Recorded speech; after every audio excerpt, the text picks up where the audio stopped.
For 36 hours. Nobody told them. Not the workers. Not the families. Not the children playing outside. And by the time the buses arrived, the air was already poisoned. It was 1:23 a.m. on April 26, 1986. Inside Reactor 4 at the Chernobyl nuclear power plant, engineers were running a safety test. The goal sounded simple.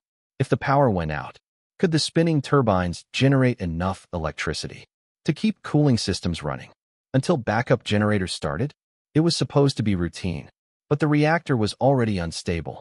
Earlier that day, operators had reduced power too far. Then they tried to bring it back up. To keep the test going, they disabled several automatic safety systems. Warnings appeared.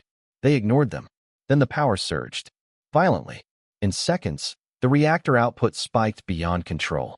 At 1:23 a.m., a massive explosion tore through the building. Then a second one. The 1,000-ton concrete lid covering the reactor was blown into the air. The core was exposed, and radioactive material began pouring into the atmosphere. But here's the part most people don't realize. The explosion wasn't the only disaster. The silence was. Firefighters arrived within minutes. They didn't know the roof was coated in radioactive debris. They didn't have proper protection.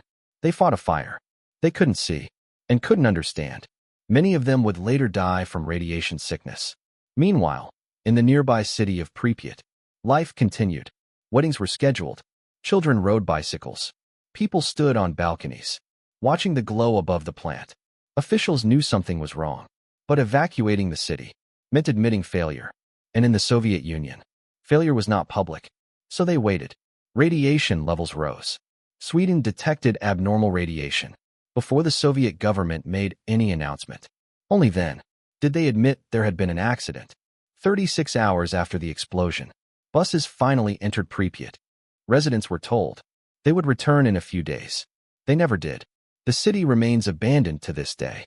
Chernobyl wasn't just a reactor failure. It was a chain of decisions. A risky test, disabled safeguards, ignored warnings, delayed truth. The explosion lasted seconds. The consequences are still measured decades later. And it all started with a test that should never have happened.